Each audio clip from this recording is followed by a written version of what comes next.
Hola amigos, hermanitos, familias, ¿cómo están ustedes? Dios les bendiga. Un abrazo en el nombre de nuestro Señor Jesús para todos y cada uno de ustedes en este día miércoles 5 de abril del año 2023.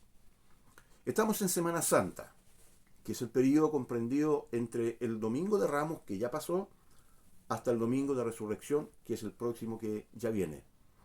Domingo de Ramos por el hecho de haber entrado Jesucristo montado en un burrito a Jerusalén.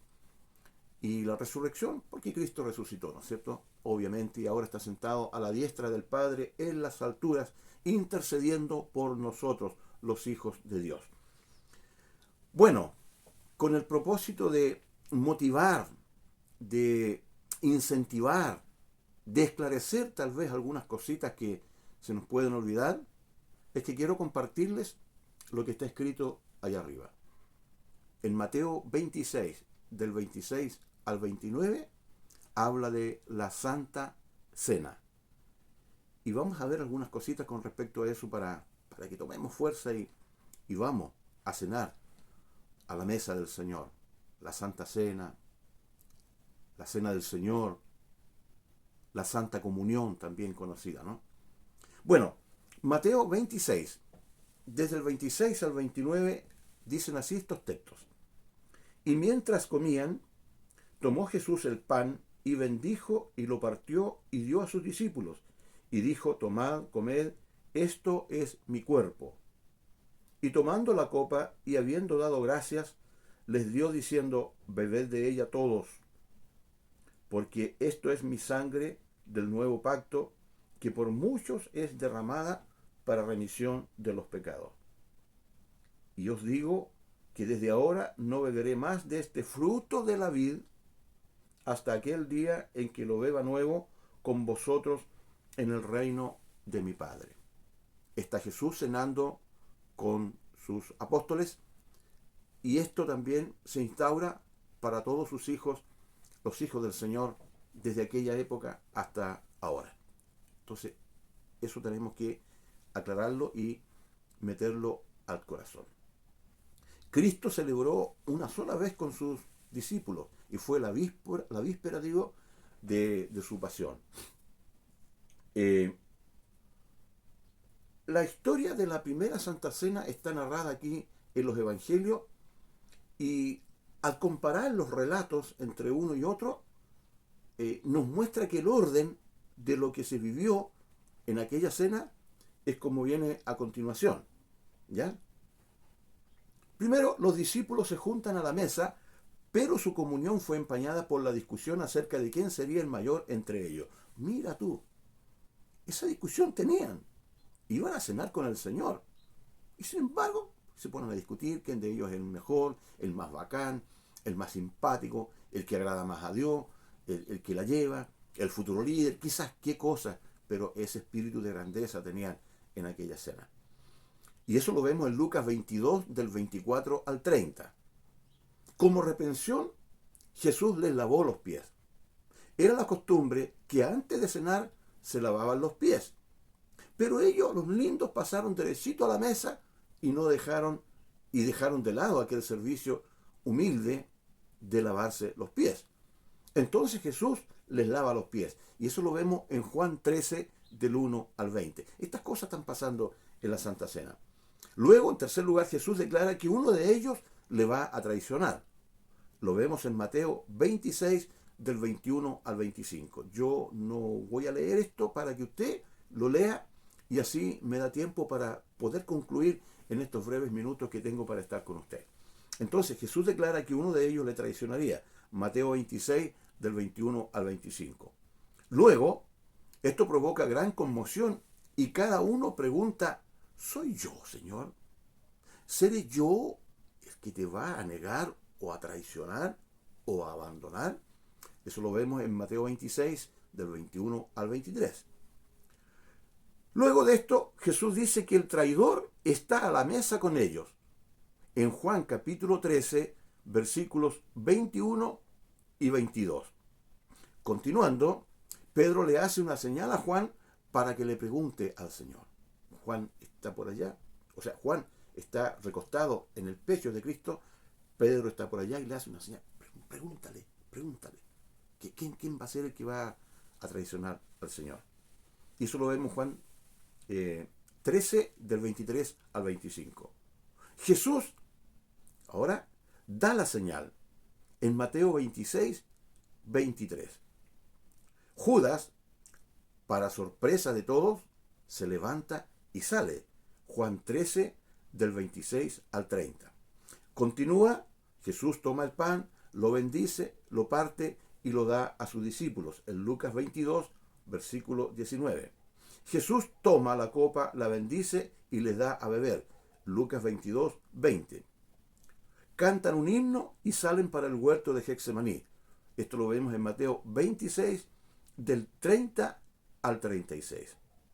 Ahora podríamos preguntarnos, ¿y cuál es el propósito de la cena, de la comunión, de la cena del Señor, la Santa Cena? Bueno, vemos un doble propósito.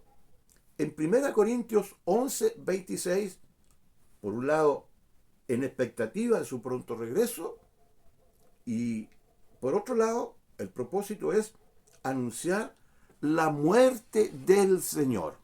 Ese es el propósito de la cena. Ahora, nadie toma esta cena porque es digno, ¿no es cierto? Sino por gracia de Dios, por misericordia de Dios. Porque hemos nacido de nuevo en la familia de Dios. Gracias a su amor y a su compasión podemos hacer esto.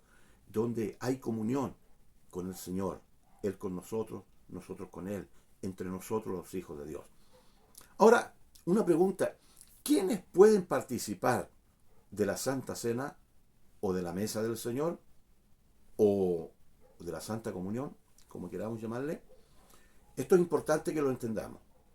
Solo las personas que han nacido de nuevo, que son hijos auténticos del Señor, que pertenecen a la familia de Dios, tienen el derecho de poderse sentar a la mesa del Señor. El incrédulo, el hombre natural, el que no cree nada, el religioso que no ha nacido en Cristo todavía, no pertenece a la mesa del Señor, sino que triste, dolorosa y desgraciadamente pertenecen a la mesa de los demonios. 1 Corintios 10, 21. Ahora, ¿qué es necesario hacer antes de participar de la Santa Cena? Esto es súper importante, hermano. Súper importante. Antes de pasar a cenar, ¿no es cierto? Hay que hacer lo que dice la Escritura. Un autoexamen.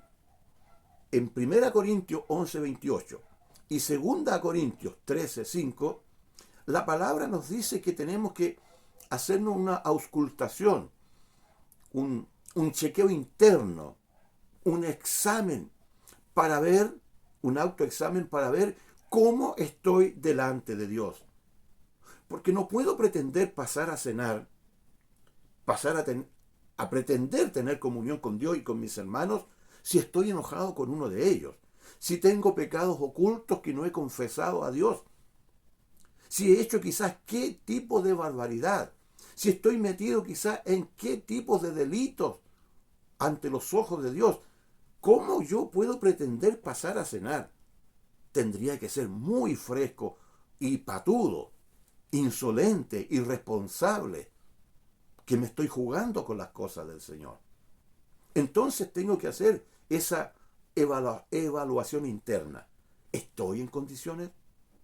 Pero no tan solo ponerme a pensar en el momento que voy a pasar a cenar, sino que esto tengo que hacerlo antes, constantemente.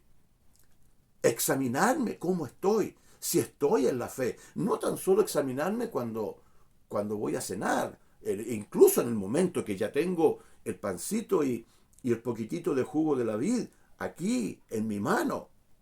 Tengo que hacerlo mucho antes. Oye, yo creo que hay que hacerlo todos los días. ¿Ya? Ahora, si no nos examinamos a nosotros mismos, podemos comer la cena del Señor o la Santa Cena indignamente. Y aquí quiero hacer un breve paréntesis para para que ojalá lo puedan comprender los amigos católicos, que ellos constantemente en su Eucaristía hacen hacen este tema de la hostia y el cura o el papa o quien tome el cáliz, la copa, al parecer solamente toma uno o dos, o solamente el cura, y el resto no toma nada, cuando la Escritura muestra que todos los discípulos, los apóstoles del Señor y todos los verdaderos hijos de Dios tienen que tomar y comer de aquel pan de vida que se nos imparte en ese momento.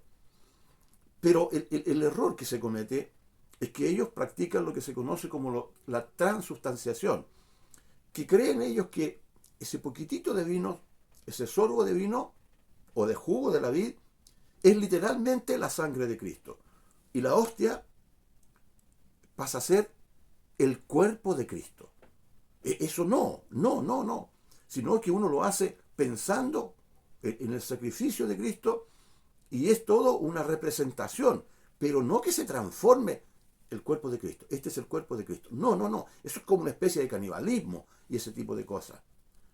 Y como ellos no disciernen lo que están haciendo, no tienen idea de lo que están haciendo, y muchos evangélicos podemos también hacer exactamente lo mismo, no discernir el sacrificio de Cristo, el cuerpo de Cristo, la sangre derramada de Cristo, podemos estar haciendo exactamente lo mismo. No estamos comiendo dignamente, sino indignamente, y estaríamos comiendo juicio para nosotros, maldición para nosotros.